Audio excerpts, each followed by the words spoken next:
What's up, Packers fans? Aaron Nagler here, joined by Bill Schmidt of the Packers Radio Network. It's Carry the G Radio, the podcast. The Green Bay Packers are still a few weeks away from descending upon the city of Green Bay and starting up training camp. Bill, are you doing anything fun for the 4th of July weekend? Since you and I will not be discussing Packers next week, I got to know, where are you going to be? What are you going to be doing? What's going on?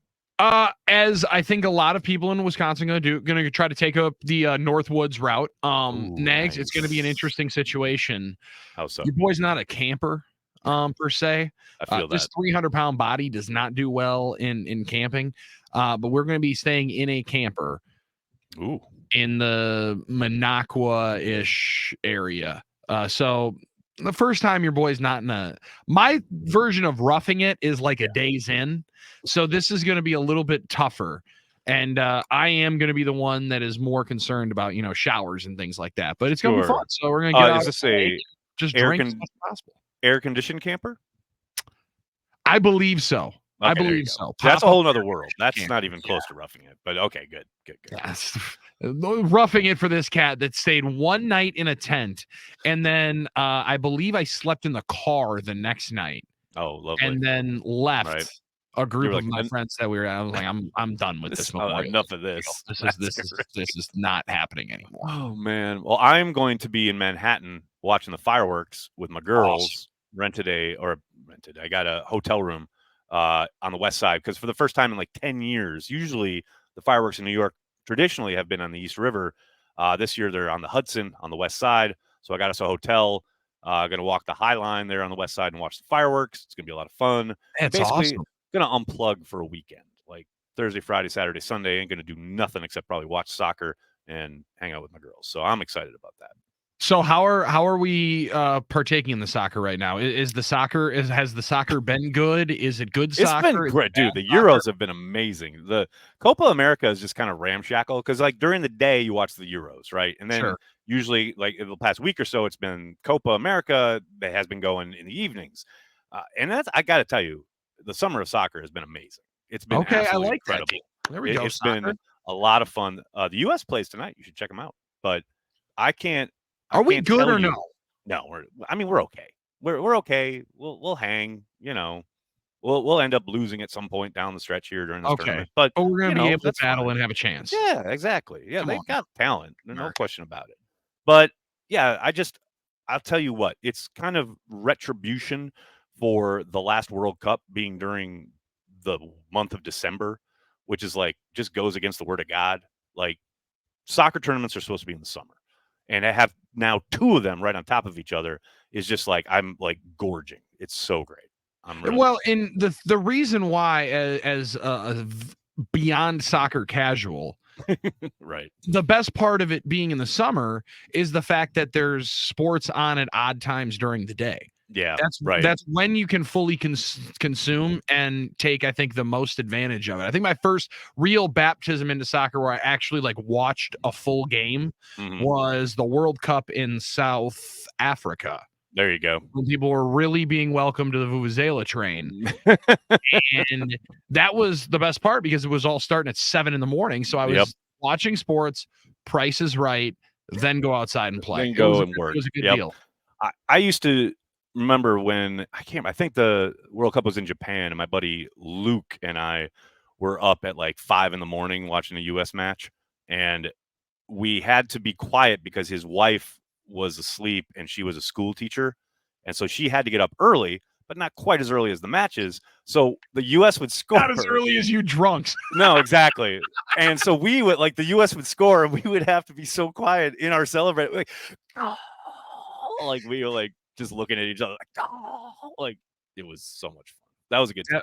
That is one of my favorite things about watching sports, when we just had the baby in our I gotta be quiet with the baby. Day after was divisional round, Bills Bengals, and Dad was going to invest. All right, we just had a mouth to feed, right? So there were some moments where you're just, don't wake the baby, don't wake the baby, don't wake the baby. Come on, Joe, let's go, Burrow. Come on, Burrow. Luckily, Burrow buried the Bills, and then that helped us out there. There you go. Snipers were good for that first week. I was just gonna say, baby got a new pair of shoes. So that's good. That's what we like to see. Oh man. Well, we're delaying the inevitable here, because all that's left now Billy, before training camp starts is to, like, pick the low-hanging fruit. Stuff Mm-hmm. like, the Mount Rushmores of the world, or Oh, what we're yeah. going to talk about today, which is training camp battles. The training camp battles we're most looking forward to, and or who we think is going to prevail in said battles. And I wanted to start along the offensive line, since that is your bailiwick. Smart, And man. I think, we've heard Matt LaFleur so many times throughout his tenure in Green Bay talk about the best five, right? And I maintain that if we're talking the best five, and now obviously Zach Tom's injury situation bears watching here, right? Because there's zero doubt he is one of the best five. Mm-hmm. But who knows? He comes back to camp. Maybe they put him on the pup to start. I think that's entirely possible, but we'll see. I know Matt had It would indicated be a that there was Packers move. a good chance that he'd be Mm-hmm. available, but they're always going to be cautious, right? But I think if Zach Tom is ready to go, I think the top five is pretty easy to predict. And I know that feels weird when they've just used a first-round pick on an offensive lineman. But to me, I think, and tell me if I'm off here or you disagree in some way, but to me, it's Walker getting that start at left tackle. Mm-hmm. I think, obviously, Jenkins, Myers, Sean Ryan, and Zach Tom. Now, there are going to be battles throughout training camp at left tackle, at right guard. But I don't see, again, unless Zach is, out of the mix for a significant amount of time, I still think it's the five I just listed. And I almost feel like that's chalk at this point. Like, it would take a real mess up from either Walker or Ryan to kind of slip in this regard. Yeah, and I think there's a couple of reasons why I'm with you on the Ryan part, because I have said I think Monk's going to have take a real run. He's going to take a run spot. at it, no doubt. I think he's going to have a real chance to win that job. Sean Ryan's going to have to show some improvement, I think, to the point where he will then beat him out. Like, he doesn't have to show a whole lot, but I think they do need to see a couple of things from Ryan to be able to validate them putting him in there, because they tried to all of last year. Yeah. And did he look good?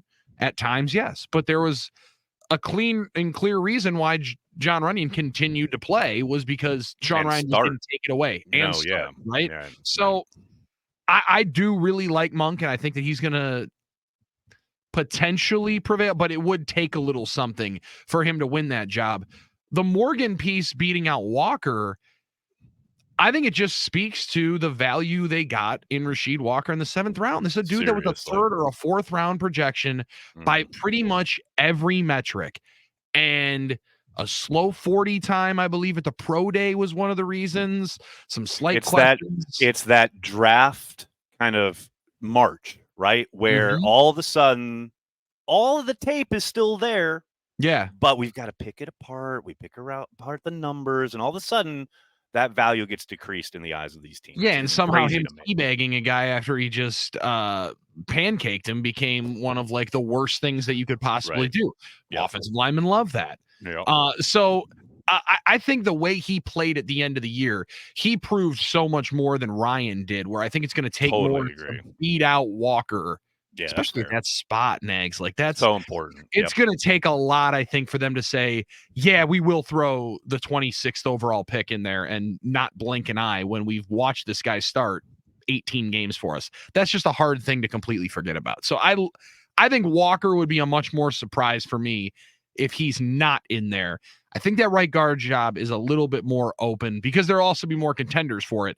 Maybe at some point they do say, Jordan Morgan, you can have a chance to go win that job. I think they want to let him sit outside and kind of maturate out there. As he should. I think he's a tackle. And I know there's been a lot of talk about his ability or the projection that he could possibly kick inside. And I know they've run him there quite a bit in the offseason, but I'm with you. I think they think he's a tackle, right? And they have made a long-term investment there. Now, that said, I know there are going to be howls if he isn't starting from certain members of the Packers fandom, right? Which, I mean, I totally get it. You spend a 1st-round pick, you want to see that guy out there right away. But if the history of the Green Bay Packers tells us anything, especially recent history, they have zero problem looking at that guy and saying, no, that's a long-term investment. And if the first part of that investment is you sitting and being our, swing tackle, we got no problem with that. That would be my guess. And seemingly their most successful 1st-round picks of the last couple of years have gone through Exactly. that same deal, right? I mean, Right. and I think Rashawn is the best, This poster child for it. the Yep. poster child for it. I mean, you No bring in doubt. 2 high-priced guys at that position and then draft with the 12th pick, that same Mhm. position. It's because it's not a this year move. That can be a 25, 26, 27 move. And I also think part of the reason why they're obviously big cross trainers, right, Negs? They want everybody Oh, to be able to play all of them. absolutely. Especially There's this year. Like, it felt like from the reporting from the offseason, like, they've always done some of that, right? With Mhm. almost all these guys, we know their kind of love of a certain type, the way they've done a lot with guys later in the draft who have been tackles, but have Yep. the athleticism they like, where they will kick them inside and play them at guard, etc. But it feels like, other than Josh Myers, pretty much every single offensive lineman has played almost every single position at some Yeah, point during the offseason. and especially early in especially in the offseason, I think so much of it is learning the plays, right? Like, Right. it is Yeah. easier to know the full scope of the play when you line up at different spots and you run that same play from all different spots. Is it easy? No. It forces these guys intellectually to really stress, but you're going to be stressed a lot in 30 seconds to try to figure out every single move that you have to do. It's a good test for these guys. And I think that's one that you almost have to pass off the field with them before you get the full opportunity on the field. Like Dave Right. passed so many, especially talking to Kuhn about it. Like, the on the field stuff was so amazing his first camp, where it's like, Mhm. we can get his knowledge base there. And at some point it will, because the dude was a worker, right? Like, Yeah. he cared that much about it. Right. Generally, though, they're going to want you to earn it, I think, more in the classroom before you do just onto the practice field. Which makes sense. It's Yeah. gonna be fascinating to watch the kind of maturation of an offensive line, hopefully sooner rather than later, as far as a lot of the kind of young parts they have, trying to piece them together. But then you look kind of backwards into the offensive backfield. Um, we know they obviously paid a premium price for Josh Jacobs, and he's going to get the ball early and often. I have little doubt, both in the running game and the passing game. But after that, I think a big question here is, clearly you brought back AJ Dillon because he knows your offense and he's on the deal they gave him, essentially pretty dirt cheap, right? So now you're looking at the rookie that they drafted in Marshawn Lloyd, in Emmanuel Wilson.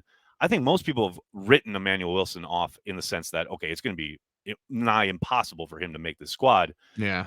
And that may or may not be true, but I just keep going back to Lloyd looking good and athletic, and everyone's excited.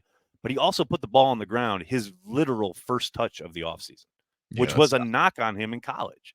And if Mm-hmm. he has, a fumble here or there in practice, a fumble here or there in preseason, it's not going to take long for him to see the sideline and not be able to get on the field, and probably be maybe even a healthy scratch early in the season because they won't be able to trust him. Yeah, it is, the flash is awesome, but that is one thing, and I don't know if we've seen it as much with LaFleur as we did with McCarthy, but Right. that was a deal breaker. The Yep. ball hits the turf and you instantly go back, right? Like, Yep. you're onto the sideline and you're going to have a hand to the chest for a little while. So I'm kind of with you on that. The AJ Dillon, Marshawn Lloyd, because AJ is going to be on the team, at least I believe, just from the special teams part of it too. But Right. that's going to be a factor as well, because they're all potentially going to be at different spots On teams. on teams, Right. right? So, like, Yep. there's not just, hey, if you can be the best up back, you're going to have a leg up here because one's going to play here, one's going to line up here, one's going to be returner. So that's going to be fascinating into that evaluation. Mm-hmm. And I do think we saw over the last couple of years, Bisaccia has been more involved with at least saying this dude is who we kind of need on Yep. teams. Yep. I wonder if that plays into it, but you're very right. He's going to get opportunities, but if the ball does hit the turf, which was the biggest knock on him in college, it was never his explosiveness, it was No, never his he can vision. do everything. That's the thing. Do I love the tape and I love the player, but it's like, that's a real easy way to lose a camp battle. Mm-hmm. You get out there, especially that those pads first come on, your first NFL action, those dudes, they're not hitting yet even. They're just thumping. But you put it on the ground once or twice, you're going to find it real hard to get back out on the field, at least Big anytime time. soon. I just, that's the one area where I could see that kind of playing out maybe a bit differently than people are expecting. The other thing people are going to be watching, of course, is the backup quarterback spot. You look at these young gunslingers they got behind Jordan Love. I mean, Sean Clifford had a rough go of it there at minicamp. There's no doubt about it. Threw a bunch of interceptions. I still love his kind of attitude and what he did last summer.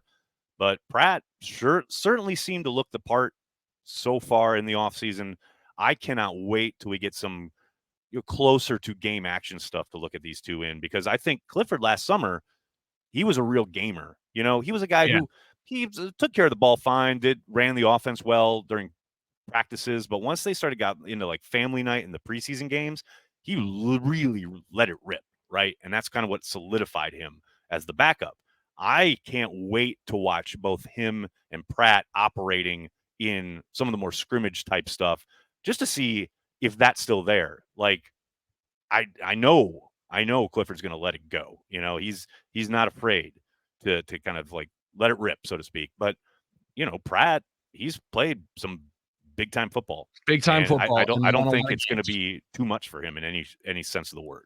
No, and the funny thing is Clifford obviously played at a bigger institution and played a lot of different competition. Right. When you talk about which one played, more time, I think the Clifford piece that you're explaining is fascinating from now he does have something to lose, right? Like, exactly. I don't have anything to lose. I'm going to come out here and sling it and see where everybody thinks I was overdrafted. Screw you. I'm chucking it. Like, well, now that you was kind of last do. year. Now it's your job because there's only going to be two of them. So I think there's something to that of if there's a different sense of pressure that he feels this camp. Totally. I like Pratt a lot more. Now it's not only just because maybe we just watched Pratt more with the pre-draft stuff, but the scrimmage stuff is awesome. The inside or the joint practices are going to be really fun with those battles. And they couldn't have brought in or had a couple of the better ones to be able to have with Denver and Baltimore, because that Baltimore one is going to stress you when they come up here. Yeah. Oh, no question. I mean, you talk about the top flight defense. I mean, I will say last year during the Patriots battles, those were, or what was it, 2 years ago? Was that last year? 2 years ago? That was last year, and I thought the Patriots were going to win 7 games after watching them at that joint They practice. Looked so good on defense at Packers camp sense. last year. So good. I mean, they just, they had no quarterback and no offense, but yes, you're absolutely right about iron sharpening iron, right? Like the fact that you get to go against some real quality defensive opponents, and you got to think that probably plays into why Matt spoke with these teams and was interested in working with them, right? For that exact reason, getting some of that kind of good action. No doubt to it. Then switching over to the defensive side of the ball, where are you, Bill Schmidt?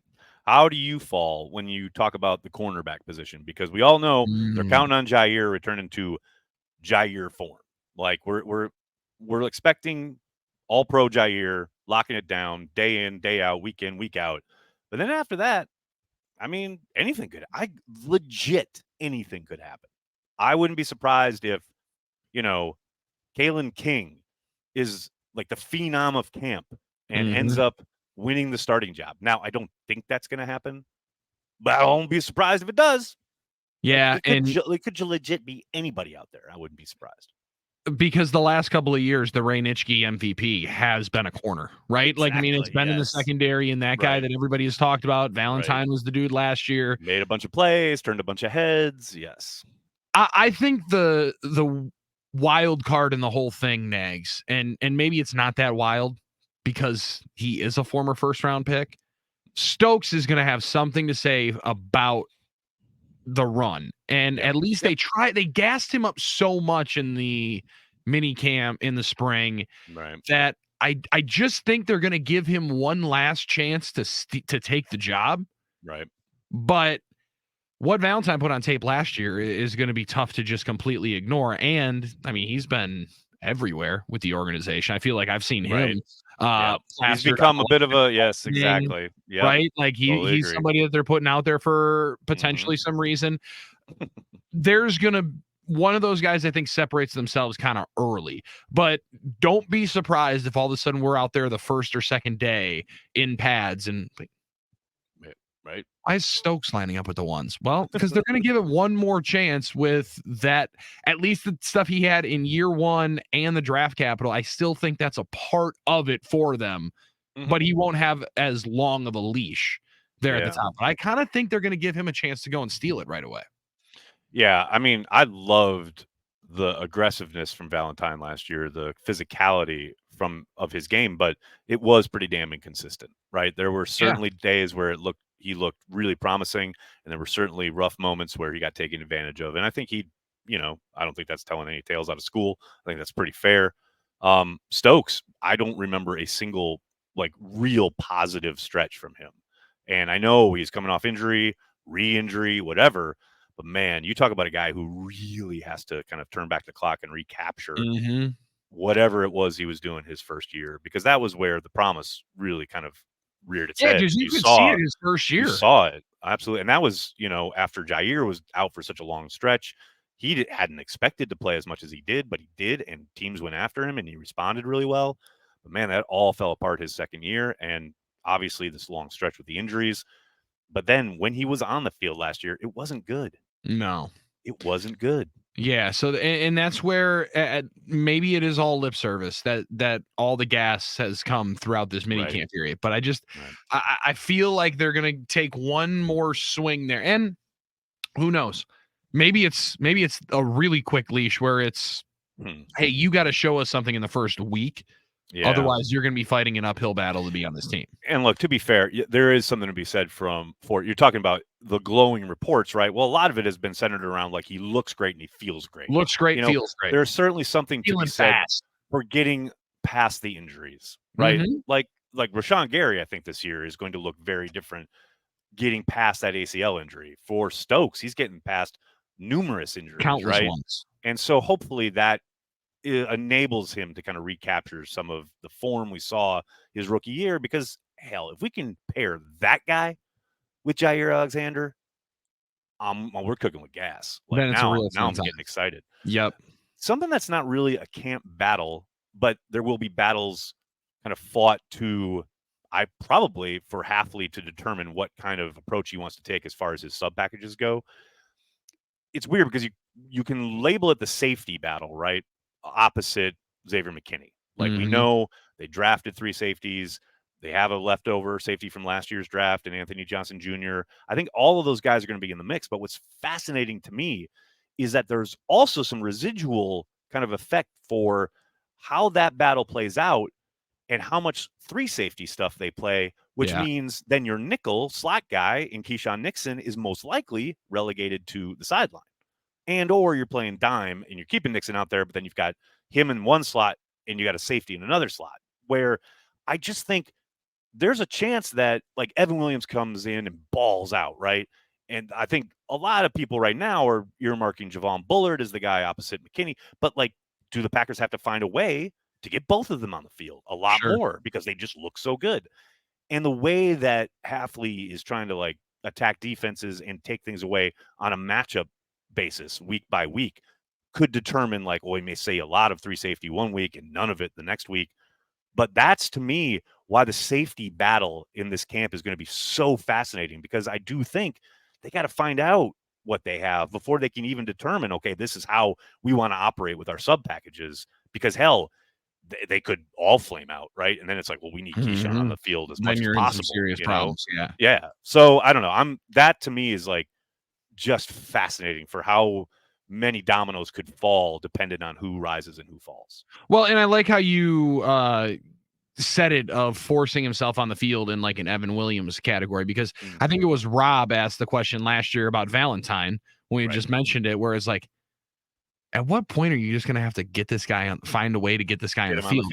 Right. And I kind of think Matt was like, well, it's going to work itself out. Right? It always does. They love saying that. Ted Thompson always used to say that. Yeah. It's just going to work itself out. But it kind of will on just the matchup specific part, right? Like you were mentioning that there's going to be teams where they know that he's going to be a better matchup in the slot if they're going to see a lot of tight ends split out. And so I think when you talk about Williams and King, who you had mentioned in the cornerback conversation, those two are the ones that could really play themselves into the equation the most. Agreed. You mentioned the battle of it. Bullard comes in as the clear incumbent, right? The favorite, I would say. Or the probably. favorite. Or do you think Johnson comes in with just the I know they ran Johnson with the ones most of the offseason, right? But then they're right at the end, which makes sense. Totally makes sense. But then right at the end, they started mixing in Bullard and Williams with the ones. So I do think there's a chance they open camp with Johnson opposite McKinney just to keep doing that for continuity's sake and for seniority's sake, etc. People are going to lose their minds. They will. Twitter will melt down. That's fine. But I don't think it'll take long for Bullard to be getting the majority of the snaps across from McKinney with the ones. That's my guess right now. But that's why we go to camp and we watch these battles. That's why it's so fun. Well, and again, I mean, I know it just sounds like a broken record, but one of those guys is probably going to have to put themselves in a clear spot. I guess if you'd also put Oladapo in there as well. He's such a wild card because he missed so much of the offseason.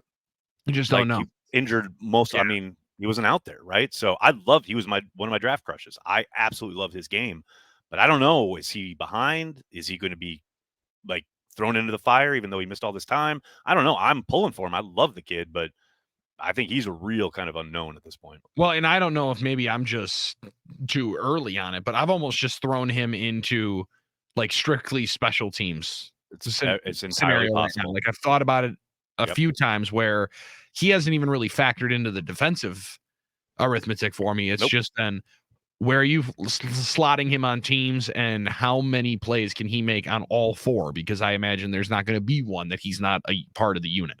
Totally agree. I mean, I think even the style of his play, suits really, really well. The idea of get him out there on teams as much as possible. Look, hey, you're a young guy. That's how you make teams. That's how you make football teams, right? Like you have to be able to contribute there. So totally, especially if you've missed all this time with injury, coach, I'll do anything. I'll go. I'll hunt. I'll block. Whatever you need me to do, I'm all in. I think that probably will be his attitude.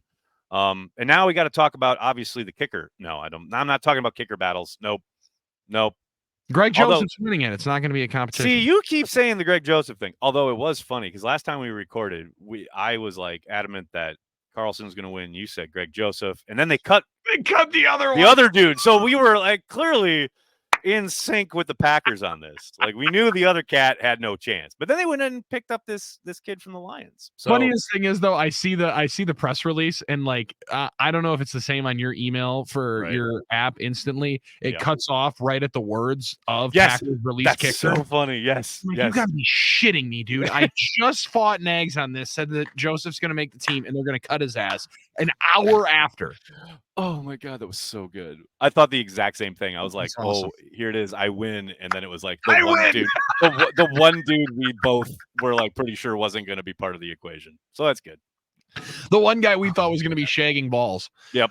During the picking battles. Yeah. Okay. It's so funny to watch those guys like walk around during camp, isn't it? Like they're always off in the Hudson Center while everyone else is outside. And then they come out for like 10 minutes and do their kicking stuff. And then they go back in. And you never see them other than when they're just kind of sauntering. I'll call it sauntering in and out of the Hudson Center. Yeah, it's a slow stroll. It's also one of those where it's like, let's make sure that some people see us so they know that we're here still. Right. But don't draw too much attention to us when they make us do stuff. Yeah, we don't want to be really involved with practice. Come on, we're just trying to be over here, trying to be a good vibes guy. That's where the punters are always, because punters are a lot more fun necessarily. Yeah, traditionally, too tied up and they have to be professional. Anxiety. You're a kicker. It's all okay. The punter can have themselves a little bit more fun and bring some more life. It's true. You know that got me so jazzed for. Oh my God, Billy! I can't wait for camp. It's going to be awesome, isn't it? Can I tell you something? Like 2 years ago, 2 summers ago, I was, you know how at like practice ends and the players kind of filter. Like sometimes they have the young guy sessions, but like players filter out right up towards that exit where on top of the Hudson Center, and they all go there, right? And then there's always some kind of things going on, people talking, whatever. And almost always after every practice, there is like the long snappers continuing to practice their snaps. And sometimes they have the protection dudes as well, but it's always like a few, whoever the long snappers are on the roster are practicing their snaps. And I'll never forget, I was just like standing there, just watching them. Like everything else is going, everyone's leaving, and I'm just watching the long snappers. And Brian Gutekunst comes by and goes, "Wow, you're fascinated by the long snapping, huh?" And I was like, Brian, let me tell you something. I just love being around it. This I is love art. being around it. I gotta be around it. It's like Rocky says it in the first film when he talks to Mickey about needing to be around the gym, even though like he's no longer fighting and he doesn't want to be seen and and Mickey's like, oh, these guys revere you and like and Rocky says, I don't know how to explain it. I gotta be around it. I just love being around it. Like the football. Just being around it. It's so great. So I just linger at the practice field as long as I possibly can each and every practice. Well, and especially in camp because there's the freshness and newness to it. Yes. And it's the build, right? Like cuz you can kind of start seeing more of the friendships kind of bond. Right. Listen, that can be real schmaltzy and some people can laugh at it. But I think it's important. It's a lot of it. You got to be able to see how these guys are going to fully interact with themselves, with everybody, and that's where it all starts. And there's the fun part of knowing that all these guys are bitching with each other, walking up like, "Oh my god, that was so brutal." Right. And then there's the guys that played 10 years ago. They're like, "This is the easiest camp I've ever seen." And so 30 good. years ago are like, "Oh my god, Forrest Gregg's rolling over if he's watching this practice." So that's one of my favorite parts of camp is immediately getting the gut reactions from all the other guys and the former players that are like, "Well, these camps are way easier. I'd have been able to play. I'd have been able to play so much, much longer." But knowing that everybody was having the same conversations and walking out like, "This sucks, dude. This camp sucks, dude." And then by the back end of it, you're like, "You know what I do miss? Only thinking about football." Yep. Nothing but. And that's what it all is. that matters in that moment, and that's why I love it. I love it so much. Speaking of walking out of camp, I hear you guys might be set up there, the old family area, the old radio It from seems the like practice field. Yeah, seems like there might be some better live reporting ability for camp for us. Really they're not relegating you across the street at the rest center. Yeah, and where I'd like only be able to see a little bit of it. And then the one time I brought binoculars and Nags, somehow I saw fucking less. Like I'm with binoculars and you had no idea where I just remember last year you guys were so excited and you were like, "We're broadcasting right from Ray Nitschke Field," and then like I saw, I don't know if it was you or Hunter or somebody had put out like a picture from your vantage point where you were broadcasting, and it was like the players look like ants. You thought we were filming, yeah. And I was like, hard to see much, but no, it looks great. I'm really excited it's like for you being guys. around it, Nags. I know. I know. You know, I know. The best part about the Resch Center, and this is no bullshit, right, is watching the fans. Yes. In the middle of practice, knowing like when I was 11 or 12, there's a moment where I'm not leaving the seat because I need to watch every single bit of every single second. But then there was like the 8 to 11 range where it's like, okay, I'm going to be here, but now Dad, let's go throw the football. And Dad's like, we drove 2 hours here to watch this. Like, I'm not going to get up. And so then Mom's walking over there. She's throwing the ball. You randomly are playing like a game of 500 with like 5 or 6 kids that you just met. Right there in the stands. We get to watch all of it surrounding. And that was almost the best part. And then the people that are lingering, you want to talk about lingering, like 4 or 5 hours later.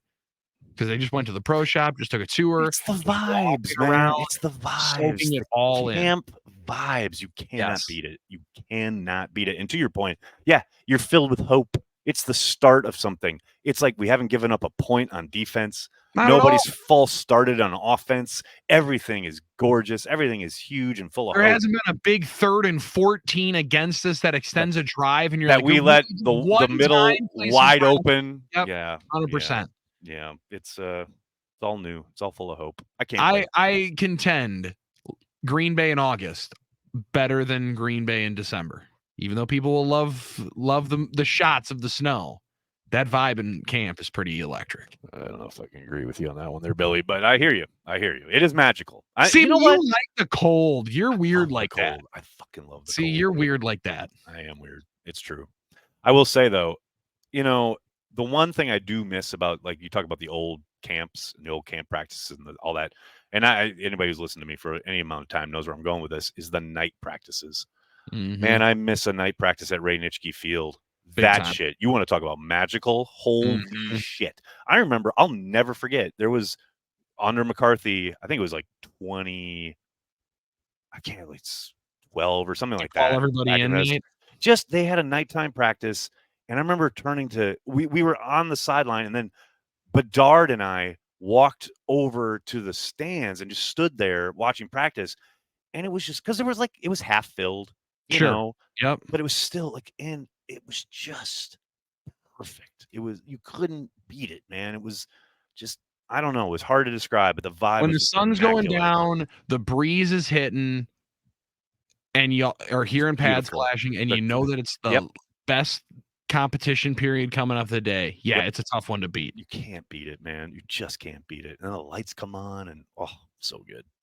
So good, and I can't wait. I can't wait. Night practices or no, I can't wait for camp. So excited. Who do we have to talk to try to get Bisaccia, Sean Slocum mic'd up for? Now you're going old school. There we go. You get him yelling on the mic one time. Oh my god, dude, so funny. Because all of a sudden you just hear the air horn, and you're like, "Whoa, that was a little louder than normal." Everybody get on through it. Sweet. All right, special teams. Man, or you know what, you talk about I miss Slocum in the horn, right? But I also miss, like, the random McCarthy F-bomb that you could hear, like, across the field. Like, Matt I've seen Matt get after it once or twice, but he's pretty cognizant of, the setup, and there are families here, and I'm trying to keep it real, whatever. Yep. But man, there was a time when I think Balaga, maybe somebody false started, and I mean, clear as a bell, you heard Mike McCarthy MF the hell out of him. Like, and they were like, this was full stands, right? Like, kids everywhere. And I was like, God, that's beautiful. That's perfect. There's still not a much better memory that I have of training camp for the Packers than the night practice when McCarthy brings everybody in after the 3 or 4 fights. Yep. And Bulaga gets into it, and it's his rookie year. Yep. And he gets after them. And we're sitting in the top row on, like, the 20-yard line, and you heard every word of that just rant fest. I looked over at my dad, and he goes, "I'm glad we came." He's like, "That was worth the damn vacation." You better believe it. That's so good. I cannot wait. I'm so excited for training camp. I'm so excited to keep talking ball with you, Billy, throughout the entirety of the season. We'll be back with Carry the G Radio every Tuesday afternoon. In the meantime, it's Carry the G Radio, the podcast, but we will be back on the airwaves this year. I'm excited, Billy. I can't wait. It's going to be awesome, dude. Enjoy the holiday, enjoy the family time, because that seems like it's going to be an awesome one. And I'll be honest with you, 4th of July, the best holiday outside of Christmas. Yeah, I was gonna say Christmas is my favorite, but I love 4th of July just again. Because I get you to with relax. The cold weather, though. I love Christmas. Come on, how can you not? You love with Christmas? The cold weather. You with the cold weather. Just getting to yell America and drink a beer at like 8 a.m. That's why the 4th of July is difficult to beat. I mean, this is America, sir. You can do that any day you want. That's fair. We call that land of the free. It's the land of we call that Tuesday. Hello. All right, Billy. I really appreciate you. Like I said, we won't be dropping a new one next week, but we will be back in 2 weeks. Enjoy your holiday, everybody. Billy, thank you so much, man. All right, man. Be safe. We'll talk soon.